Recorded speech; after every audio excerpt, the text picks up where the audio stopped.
A single document, hidden under layers of royal protocol, has now surfaced, signed by Catherine herself. The whispers are true. A decree exists, and it threatens to erase Camilla's family from royal life forever. The weight of that revelation is staggering. For years, the monarchy has survived on tradition, secrecy, and carefully managed appearances. But this document cuts through centuries of ritual like a blade. Catherine, the once quiet Duchess who grew into the role of future queen, has made a move so bold, so final, that it shakes the very foundation of Buckingham Palace. It wasn't an announcement, nor a grand ceremony, but a whisper carried through corridors, a murmur among staff, a rumor that hardened into reality. Catherine has taken a stand. This was no ordinary decree. It did not simply set boundaries. It carried the force of permanence. Catherine's decision was not framed in gentle suggestions or open-ended revisions. It was written with clarity, precision, and finality. It promised erasure, names scrubbed from records, faces omitted from photographs, privileges stripped clean, leaving nothing but shadows of what once was.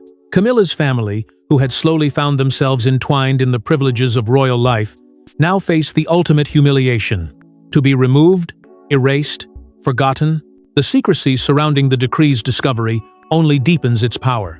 For days, whispers hinted at its existence, yet no one dared confirm.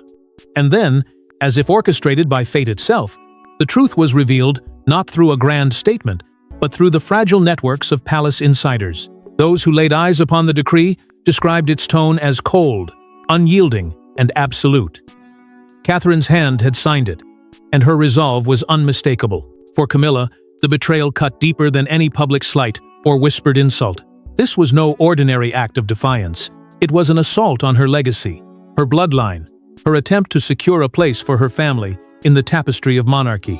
And now, with one decree, all of it stands on the brink of collapse. But why now? Why would Catherine, known for her poise and patience, unleash such a storm at this moment? Was it revenge, long calculated and hidden beneath her graceful smile? Or was it duty, an act of protection, shielding the monarchy from influences she believed would corrode its future? The truth, perhaps, lies somewhere in between. And yet, while the world stands in shock, Catherine's silence speaks louder than words. She has not offered explanations. She has not defended herself. Instead, she has allowed the decree to stand on its own, daring anyone, Camilla, Charles, even the public, to challenge it.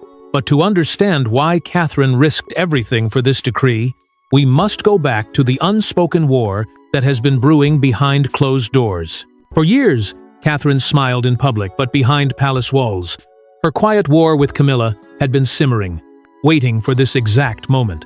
The world saw Catherine as graceful, measured, and unshakably composed. But those who observed closely understood that beneath the surface of her calm exterior, there was an undercurrent of tension. Camilla's influence had been growing, her presence weaving itself deeper into the monarchy, and every step she took seemed to challenge the natural order that Catherine believed was sacred. This wasn't simply a rivalry born of personalities. It was a struggle for the future of the crown itself. Catherine had long been uneasy with how Camilla's family sought to anchor themselves within the royal fold. To Catherine, the monarchy was not a house open to all. It was a bloodline, a duty, and a legacy inherited through generations. Yet Camilla, ever ambitious in her own quiet way, had made moves to secure positions, privileges, and opportunities for her children and grandchildren. Catherine tolerated it in silence, but behind her composure, she saw it as an intrusion, an encroachment on a crown that was never meant to extend beyond its rightful heirs. Every photo, every public appearance where Camilla's family stood alongside the Windsors felt to Catherine like a rewriting of history, one she could not allow. The contrast between the two women could not have been sharper. Camilla, crowned as queen consort, wielded her title as both shield and weapon, carefully threading her family into places of prestige. Catherine, the future queen, carried her weight differently. She built alliances quietly, her strength lying not in force but in subtle loyalty. Over the years, she cultivated relationships within the firm's senior courtiers, seasoned advisors, and even members of the extended royal family who trusted her vision. What appeared to outsiders as mere politeness was, in truth, Catherine weaving her own web of influence. While Camilla pushed outward, Catherine drew inward, securing the very heart of the monarchy itself. And always, in the back of her mind, lingered the shadow of Queen Elizabeth. Catherine often measured her steps by the standard the late queen had set, a standard of sacrifice, devotion, and preservation of the monarchy above all else. The queen's memory was not just a guiding presence, it was a reminder of duty. To Catherine, protecting the crown meant protecting her children's future. She believed the monarchy was theirs to inherit, and she could not allow Camilla's family to blur the lines of succession. In every decision, every glance toward William, Catherine carried the weight of this responsibility. Camilla, however, had her own vision. For years, she had quietly worked to integrate her family, ensuring they were seen, heard, and recognized. Whether through invitations to royal events, positions close to the crown, or subtle acknowledgments in public life, Camilla pushed boundaries. To her, it was natural. Why should her family not share in her triumphs? Yet to Catherine, these efforts represented a danger, an attempt to cement what should never have been allowed. Their rivalry was never shouted, never public. Instead, it was fought through gestures, decisions, and unspoken moves, a chess game played in silence, with each woman calculating her next strike. Over time, Catherine's discomfort hardened into resolve. Watching Camilla's steady march forward, Catherine realized that patience alone would not be enough. If she truly wanted to preserve the monarchy for William, George, Charlotte, and Louis, she needed to act decisively. This was no longer about tolerating Camilla's presence. It was about drawing a line that could never again be crossed. The decree that would later surface was not born overnight.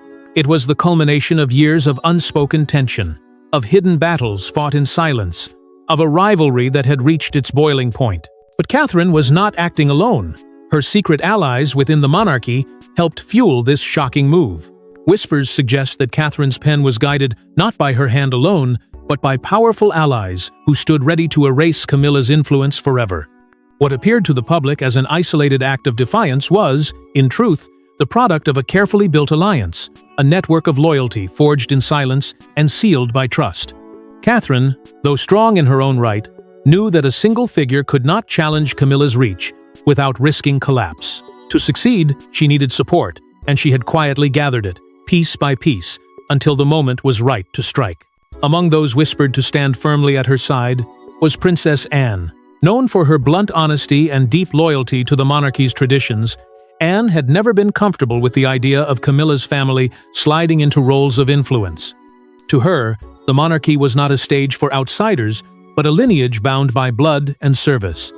Sources close to the palace suggested that Anne, in hushed conversations, offered Catherine more than sympathy. She offered approval, signaling that bold action would not only be tolerated, but supported. For Catherine, Anne's endorsement was more than encouragement. It was validation from one of the monarchy's strongest pillars.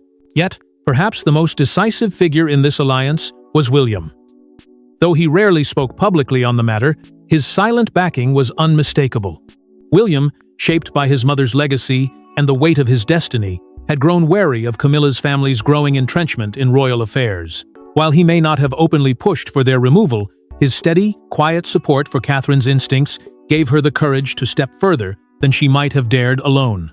His silence was not weakness, it was strategy, allowing Catherine to move forward while knowing her husband stood behind her, ready to shield her from the fallout. Caught in the middle of this gathering storm was King Charles, torn between two loyalties. On one hand, his devotion to Camilla was undeniable. On the other hand, his duty to the crown, to his son, and to the institution he had waited a lifetime to inherit demanded impartiality. Those close to him whispered that he wrestled with guilt, knowing that whichever side he leaned toward would carry devastating consequences.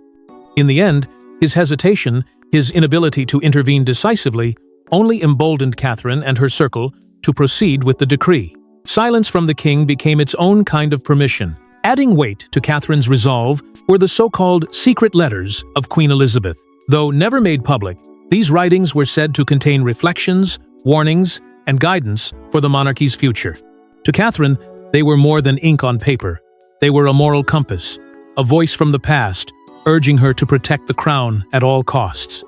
Whether those letters explicitly mentioned Camilla or her family is a mystery, but their existence gave Catherine the confidence to frame her actions not as rebellion, but as duty. Even as Catherine's circle solidified, there were voices of caution. Political advisors warned of the dangers of alienating public opinion.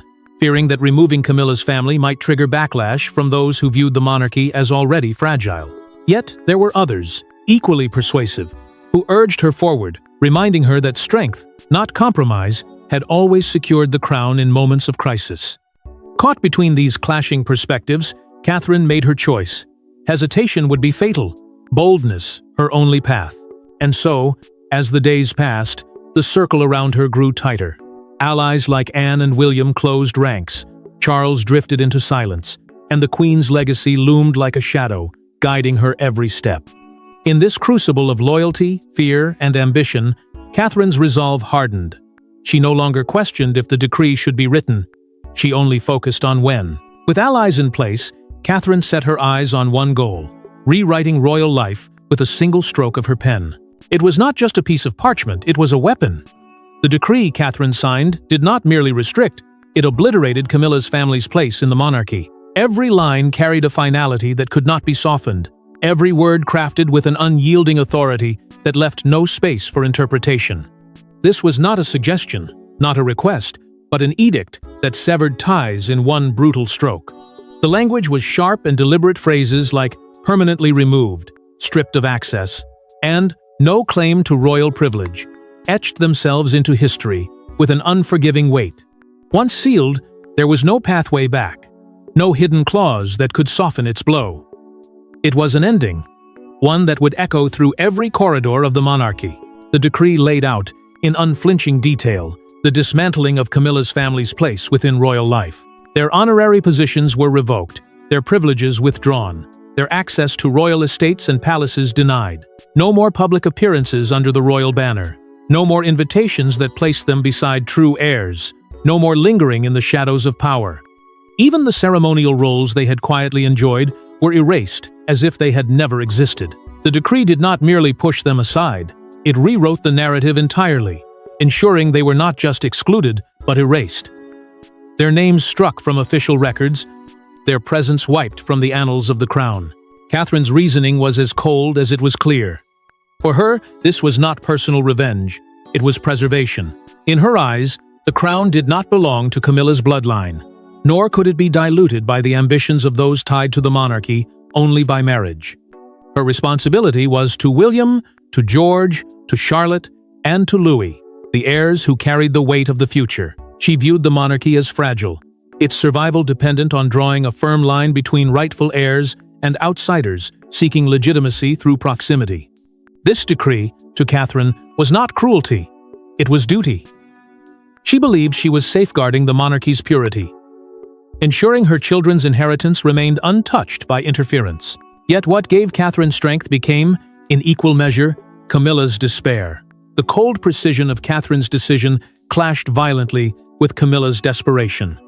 For years, Camilla had fought to integrate her family, to give them a place beside her in the rarefied air of royal life. Now, with one decree, that dream was shattered. The contrast was stark. Catherine, unflinching and resolute, wielding her power with ruthless clarity. And Camilla, blindsided and humiliated, realizing her years of effort had been erased with a single stroke of ink. It was not merely the stripping of privileges, it was the dismantling of a legacy she had tried so hard to build. And though the decree was signed in silence, its impact promised chaos. The courtiers who first whispered its contents knew that the moment Camilla discovered the truth, there would be no hiding the storm to come. The ink carried not only the authority of the crown, but the promise of an explosion and emotional reckoning that would shake the palace to its core. Catherine may have intended to erase names from the record, but in doing so, she lit a fire that could not be contained. And when the ink dried, it wasn't just Camilla's family who felt erased. It was Camilla herself who collapsed under the weight of betrayal. The moment Camilla read the decree, she didn't just break down in tears, she collapsed, realizing her entire family's future had been destroyed with Catherine's signature. For years, she had fought tirelessly to carve out legitimacy, to create a space for her children and grandchildren within the royal sphere.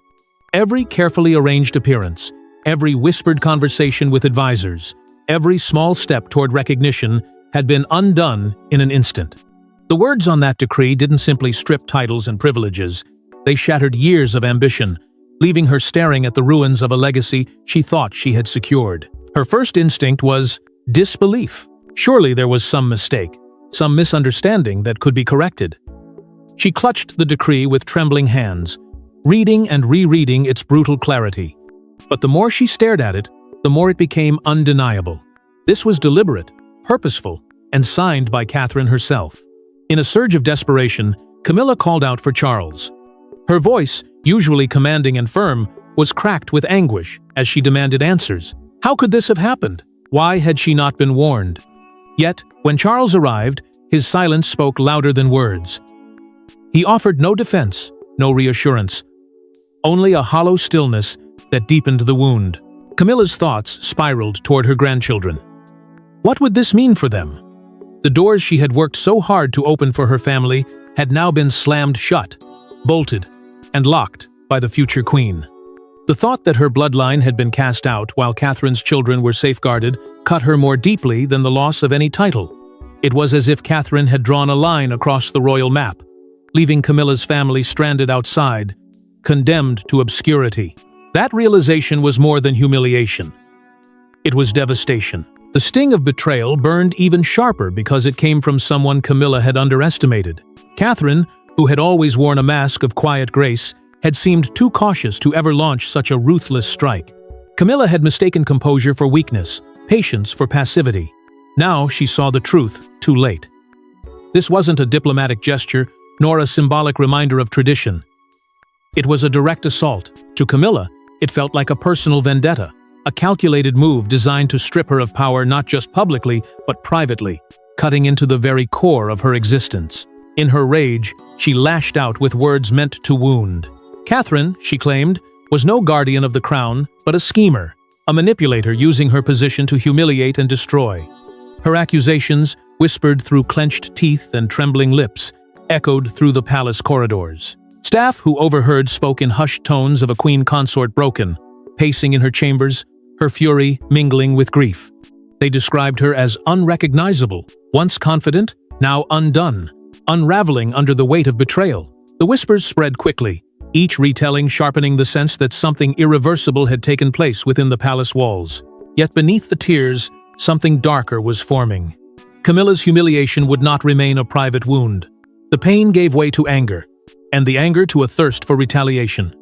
She would not allow Catherine's decree to stand unchallenged. If the future queen wanted a war, Camilla was prepared to fight for her family's honor, no matter the cost. But Camilla's tears soon turned to rage, and rage to retaliation, setting the stage for the most dangerous confrontation yet. The decree did not just divide a family, it split the palace itself, forcing staff, royals, and advisors to choose sides. In the wake of Catherine's signature, chaos rippled through the institution that had always prided itself on unity and silence. Officials scrambled behind the scenes, trying to contain the fallout, but there was no disguising the fracture. Every whispered conversation, every hurried glance between courtiers revealed the truth. The monarchy was now a battleground. The decision had not only targeted Camilla's family, it had forced every figure within the palace walls to declare loyalty, whether openly or in secret. Senior royals, cautious by nature, moved with quiet precision, aligning themselves without spectacle. Some offered Catherine discreet words of encouragement, praising her courage in taking a step no one else had dared. They saw her decree not as an act of cruelty, but as a moment of strength that would secure the crown for generations to come. Others, fearful of the consequences, hesitated, unwilling to confront her directly, but too unsettled to side with Camilla. The silence of these figures became its own statement passivity that gave Catherine's resolve even greater weight. Her allies grew stronger not through shouts of support, but through the quiet nods of those who recognized her as the inevitable future. In the midst of it all stood Charles, the king, trapped in the storm. His crown felt heavier with each passing hour. Torn between his devotion to Camilla and his duty to the monarchy, he found himself paralyzed. If he defended his wife, he risked alienating William and Catherine, the very figures destined to carry the crown forward. If he sided with Catherine, he betrayed the woman who had stood by him through decades of scandal and struggle.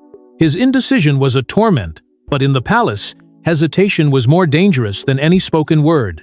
The staff saw his silence as weakness, and whispers began to spread that Charles no longer controlled the balance of power. Meanwhile, advisors sounded alarm bells that could not be ignored. Some warned of a looming constitutional crisis, questioning whether Catherine had overstepped her bounds or whether a decree so absolute could stand without the king's direct intervention. Others argued that to reverse her action would fracture the monarchy beyond repair, leaving it exposed to public ridicule. These competing voices collided in heated meetings behind closed doors, each faction desperate to sway the crown, each warning that the wrong move could topple the monarchy's fragile foundation. And as the palace struggled internally, the outside world began to stir. The media, always hungry for scandal, caught wind of whispers too dangerous to remain secret. Rumors of a hidden decree, signed in silence, began to circulate among journalists. The threat of exposure loomed large, promising not just embarrassment, but a storm that could engulf the entire royal family. The palace could not keep its walls intact forever. Sooner or later, the truth would spill into the public domain. Amid the chaos, one confrontation became inevitable. Catherine and Camilla had avoided each other since the decree was revealed, their silence as deafening as the turmoil it caused. But the tension could not hold forever. The lines were drawn, the loyalties tested, and the storm inside the palace demanded a breaking point. And when Catherine finally confronted Camilla, the palace walls shook with words never meant for public ears. It was the showdown no one thought they'd see Catherine and Camilla face to face, their voices trembling with fury, betrayal, and unshakable resolve. For weeks, tension had been building like a storm no one dared name. But at last, the silence broke. They stood as two women bound not just by circumstance, but by power, each determined to defend her vision of the monarchy's future. The air between them was charged with words unspoken, until finally, the confrontation that had seemed inevitable exploded into reality. Catherine's voice, when it came, was calm but icy, carrying the quiet authority of someone who believed her actions were beyond question. She did not flinch, nor did she soften her tone. Her decree, she declared, was not cruelty, but duty. The monarchy was built on sacrifice, and sacrifice demanded drawing lines, no matter how painful. If Camilla's family had been erased, it was because their presence endangered the survival of the institution itself. Every word Catherine spoke was sharpened like steel, designed not only to defend her actions, but to remind Camilla that history would see her as protector, not executioner. Camilla's reply was nothing like Catherine's restraint. Her words poured out raw, unfiltered, dripping with emotion. She pleaded for her family's dignity, insisting that her children and grandchildren had done nothing to deserve such ruthless erasure. In her voice was not only grief but humiliation, a demand that her role as queen consort, her decades of loyalty to Charles, her years of endurance, be acknowledged. But beneath her cries lay an unmistakable truth. She knew the battle had turned against her. Still, she fought desperately, clinging to what fragments of respect and recognition she could salvage. The exchange between them cut deeper than swords. Catherine, unyielding, declared that the monarchy was not a refuge for outsiders. Camilla, shaking with fury, accused Catherine of acting not out of duty but spite, of disguising personal vengeance as institutional necessity. Their words, sharp and merciless, echoed through the halls, leaving even seasoned courtiers shaken. No one had expected Catherine to speak with such fire, nor Camilla to crumble so openly. It was a clash of not only power but identity, each woman laying bare her pain in a battle neither could truly win without destroying the other. Standing nearby was William, silent yet unmissable. He did not intervene, but his presence was Catherine's shield. His very stillness spoke volumes. To Camilla, his refusal to step forward was betrayal. To Catherine, it was confirmation that her decree carried the strength of the future king. He stood firmly on her side, without words, without gesture, but with an unspoken authority that weighed heavily in the confrontation. And then came Anne. Whispers say she appeared at the height of the confrontation, her voice calm but cutting, her authority undeniable. She lent her weight to Catherine, declaring that the monarchy's survival had always required hard choices. Her intervention was not long, nor was it elaborate, but it broke whatever fragile hope Camilla still clung to. If even Anne, the woman so respected for her loyalty and blunt truth, stood behind Catherine, then the tide had turned completely. It was at that moment that Camilla realized the battle was already lost. She saw it in Catherine's eyes, in William's silence, in Anne's steady presence. The monarchy was no longer hers to influence. The family she had fought to raise into royal life had been erased, and no plea or accusation could change it now. In that instant, the weight of defeat pressed down upon her, heavier than any crown. But while Camilla's defeat seemed certain, the real shock came from Charles and his final heartbreaking decision. When King Charles was forced to choose, he shocked the world by remaining silent, watching his wife fall, while his son and Catherine rose. It was the silence of a man torn apart, but also the silence of a monarch who understood that one word, one act of defiance, could destroy everything he had spent a lifetime waiting to inherit. For Charles, the choice was agony.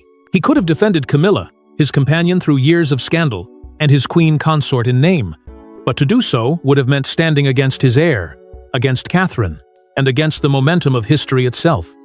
In the end, silence became his weapon, his shield, and his betrayal. Those close to him say his hesitation was haunting. He lingered at the edge of intervention, torn between love and legacy, but every second he delayed only deepened the fracture. In hushed tones, he is said to have admitted what few kings before him dared to say aloud, that the monarchy was larger than his marriage, larger than his private vows, larger even than his own reign. "The crown must survive," he whispered, and in those words lay the truth that shattered Camilla's heart. By refusing to act, he made clear where his allegiance lay, not with his wife, but with the institution that demanded sacrifice above all else. Camilla's devastation at her husband's silence was complete. She had endured whispers, judgment, and years of resistance to finally claim her crown, only to find it crumbling beneath her feet, with no hand outstretched to save her. The man who once promised to shield her from the harshness of palace life now stood motionless as she was stripped of dignity by another woman's decree. His silence, to Camilla, was more painful than Catherine's action. For betrayal by an enemy wounds, but betrayal by the one you love leaves scars that never heal. She realized at that moment that she had lost not just her battle against Catherine, but her place in her husband's unyielding vision of the monarchy's survival. Catherine, by contrast, found quiet triumph in Charles's refusal to intervene. She did not gloat, nor did she speak her victory aloud, but the knowledge was written into every heartbeat. With Charles's silence, the last barrier had fallen. She had secured not only her children's place in the monarchy, but also her own authority as the future queen. The decree, already powerful, now became unassailable.